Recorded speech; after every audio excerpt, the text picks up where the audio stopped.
La mère du youtubeur numéro 1 a tout fait pour saboter sa carrière. Un jour, elle est même allée jusqu'à débrancher son ordinateur en plein travail. Sa réaction? Un coup de poing en rage dans un cadre accroché au mur et bim, les tendons de la main sectionnés.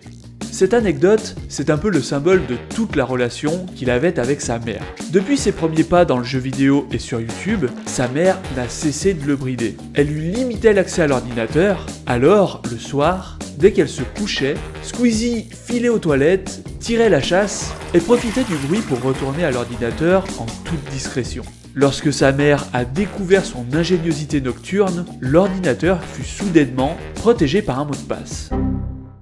Mais Squeezie ne s'est pas découragé, il a hacké son propre PC grâce à un logiciel pirate. Fatalement, un jour, sa mère s'en est aperçue, alors elle est passée à la restriction ultime. Elle a fait souder à la prise de courant un minuteur, sur lequel elle a fait souder la prise d'alimentation de la box, sur laquelle elle a fait souder une patte métallique pour cadenasser le câble d'alimentation. Ce qui est ironique, c'est qu'au lieu de le freiner, chaque tentative de sa mère pour le décourager n'a fait que renforcer sa détermination. Il était inarrêtable.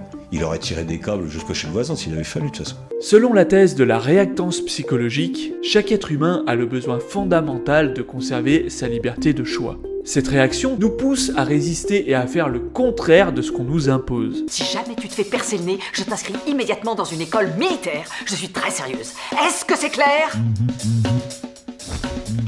Eh maman, qu'est-ce qu'on mange? Pour Squeezie, même phénomène. À chaque nouvelle restriction imposée par sa mère, il trouvait des moyens toujours plus ingénieux de braver l'interdit. Et donc, à la manière d'un jeu vidéo où chaque niveau de difficulté nous engage à aller toujours plus loin, chaque tentative de limitation de sa mère renforçait sa détermination et son engagement envers YouTube. Pourtant, à l'adolescence, beaucoup d'entre nous avons caressé le rêve de faire un métier passion. Mais contrairement à Squeezie, nous sommes très peu à avoir eu le courage de braver les interdits.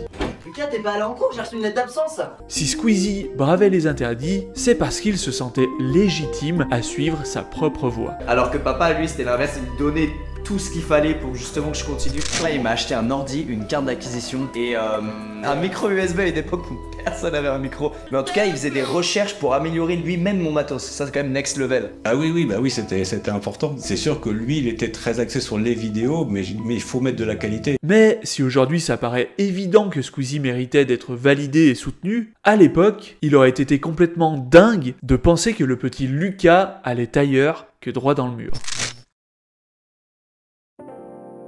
À l'époque où Squeezie passait tout son temps à jouer, la réputation des jeux vidéo, c'était ça. Les jeux vidéo appauvrissent le langage, détruisent la culture, esquintent la mémoire. Pire, ce serait un danger. Aussi, en 2012, quand Squeezie commençait à partager ses parties, personne ne gagnait le moindre centime sur YouTube. La monétisation par les pubs n'est apparue que 6 ans plus tard. Mais entre nous, même si le métier de youtubeur avait existé, personne de sain d'esprit n'aurait pu imaginer qu'un ado tout frêle et rempli de tics puisse un jour dominer le YouTube game. Et donc dans cette histoire, la seule personne qui semble raisonnable, ce n'est pas Squeezie, et encore moins son père qui l'encourageait, mais bien sa mère. Bon, Lucas, t'as ton bac, tu fais un peu d'études... Oui, donc tu pouvais absolument pas t'imaginer que ça allait devenir son métier un jour. Ah non. Mais alors, si vraiment la mère de Squeezie ne le sabotait pas, si vraiment toutes ces tentatives de limitation n'étaient en réalité que de la bienveillance maternelle, comment se fait-il que Squeezie lui ait fait un tel coup bas? Le jour de ses 18 ans, la mère de Squeezie le surprend en train de faire ses valises. Elle lui demande ce qu'il fait, et là, il lui annonce qu'étant majeur, il a décidé de prendre son appart et de quitter la maison de manière définitive. Et mec, elle a fait une descente d'organes. Genre quoi? Chez moi, demain c'est fini, je pleure.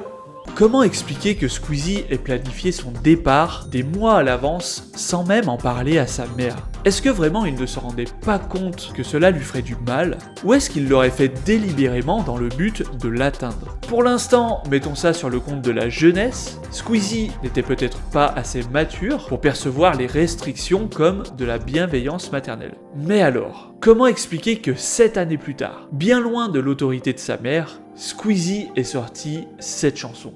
J'envie les autres, même leurs défauts. Je voulais être n'importe quel autre gamin. Premier couplet, Squeezie balance qu'il aurait aimé être n'importe quel autre gamin, sous-entendu que tous les autres ont une meilleure mère, sous-entendu que Squeezie a eu la pire mère du monde. Tout ce que je veux, c'est t'aimer et noyer tes erreurs dans le passé. Sous cette couche d'amour, je veux t'aimer, se cachent en réalité des reproches. Je veux noyer tes erreurs dans le passé. Squeezie n'a pas écrit mes erreurs ou nos erreurs, mais bien tes erreurs. Sous-entendu, j'aimerais t'aimer, mais je ne t'aime pas à cause de tes erreurs, à cause de toi. Je vais pas finir avec tes névroses. Ce qu'il faut bien comprendre ici, quand Squeezie traite sa mère de névrosée, ce n'est pas des paroles en l'air. Ce n'est pas des paroles dites à la volée, comme dans une dispute où il arrive d'aller trop loin sans le vouloir. Non. Ici, on a un texte qui a été réfléchi, on a un texte dont Squeezie savait qu'il allait toucher des millions de personnes, y compris sa mère, évidemment. Je savais pas, j'ai entendu la chanson, j'ai compris tout de suite. Ça m'a beaucoup touchée aussi. On retrouve donc le même mode opératoire que pour son départ de la maison, des mois à manigancer son plan dans l'ombre avant de le lâcher dans la nature comme une bombe. Si vraiment sa mère était raisonnable et bienveillante, comme le suggère le documentaire, Squeezie aurait dû passer l'éponge, non? En analysant le clip en profondeur, on s'aperçoit que le documentaire oublie de nous montrer certaines séquences.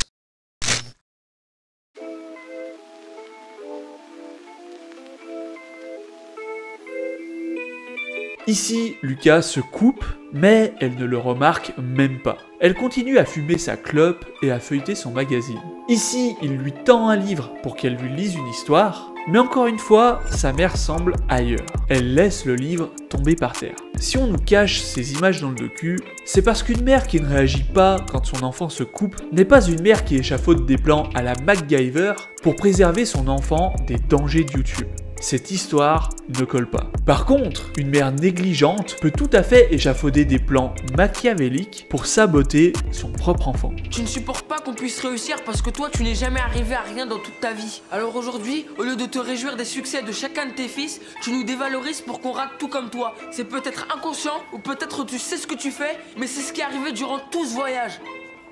Dans cet épisode de Malcolm, Dewey doit prendre l'avion pour se rendre au championnat du monde de piano. Mais sa mère va lui écraser les doigts, le rendre presque aveugle et lui faire rater son avion.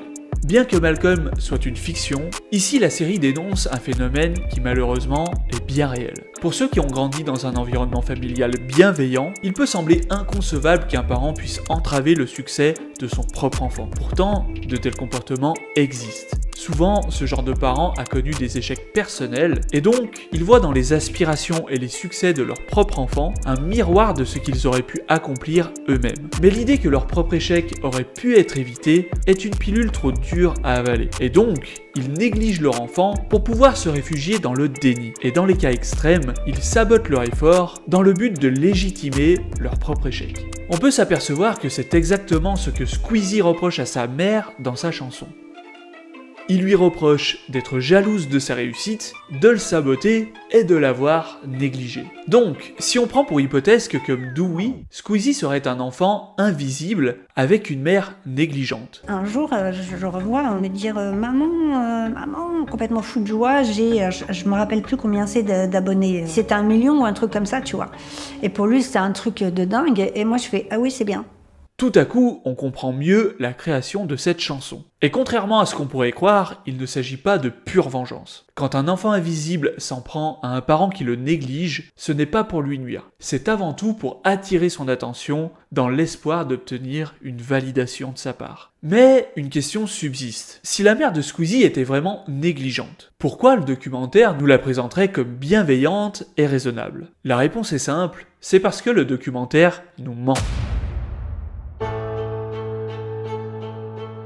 Alors, c'est pas moi qui le dis, mais l'analyse d'Adam Bross. Dans son analyse, Adam reproche au documentaire de montrer certains éléments plutôt que d'autres afin de contrôler le récit. Par exemple, en oubliant de parler de sa mésentente avec Cyprien ou de son plus gros succès à 83 millions de vues avec Norman, Squeezie réécrit son histoire et en profite pour enlever les ombres au tableau. Pour sa relation avec sa mère, c'est la même chose. Difficile de nous présenter une relation mère-fils conflictuelle parce que nous vivons dans une société où la relation avec notre mère est sacré. Si vous êtes religieux, c'est écrit noir sur blanc dans les textes. Pour les autres, c'est omniprésent dans notre culture. Prenez la dernière vidéo de Cyprien. Dans une parodie d'une finale d'un tournoi de gamer, on voit l'un des finalistes sacrifier son match pour répondre à sa mère. Allô mon chéri, je te dérange pas? Non, ça va, non. C'est juste que ça fait longtemps qu'on ne s'est pas appelé et on s'est souvenu que tu avais bientôt un concours avec tes jeux vidéo, non? On voulait te dire qu'on te soutient cette fois. On espère que tu vas gagner. Yes! Tais-toi, toi! Voilà, on ne te dérange pas plus longtemps. Gros bisous. Au fait, maman. Oui? Je t'aime. Oh, moi aussi je t'aime, mon bichon. Bon, je te laisse. À très vite.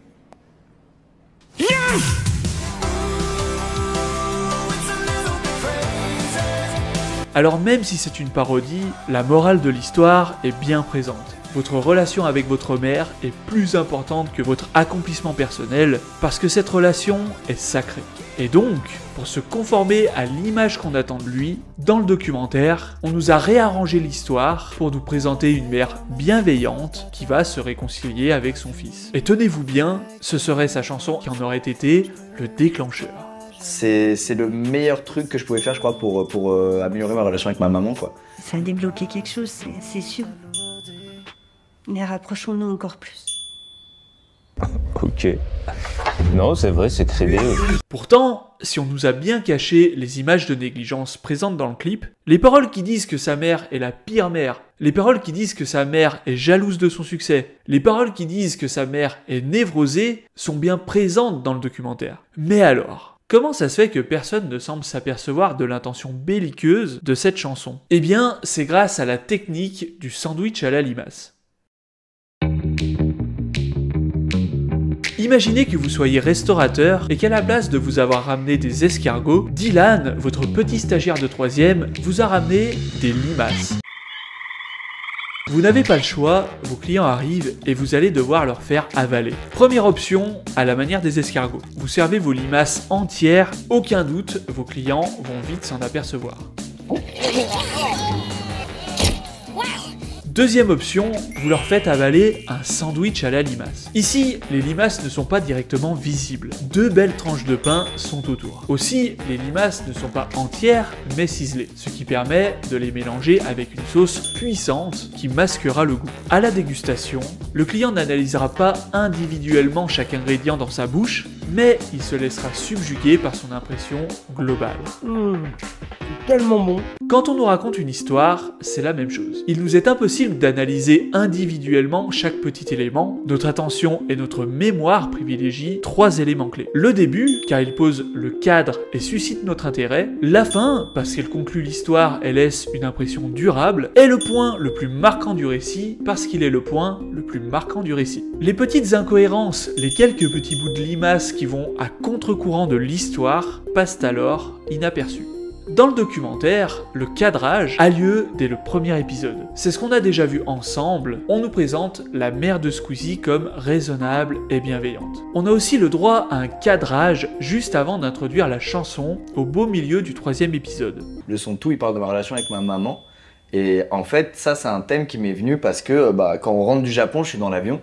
Je me dis, ça fait 3 semaines que je suis dans ce pays à l'autre bout du monde et ma mère n'est même pas au courant. Ici, Squeezie nous raconte qu'il aurait fait cette chanson parce qu'il trouvait leur relation trop distante. Sous-entendu qu'il cherche à se rapprocher de sa mère à travers sa chanson. Le truc, c'est qu'après avoir été cadré, on s'attend naturellement à entendre une chanson de réconciliation. Et donc, quand on nous présente les paroles entrecoupées par des témoignages, il nous est impossible de les analyser et encore moins de les interpréter comme étant des attaques. D'ailleurs, c'est grâce à cette manipulation de contexte que l'élément le plus marquant devient le je t'aime de fin de chanson.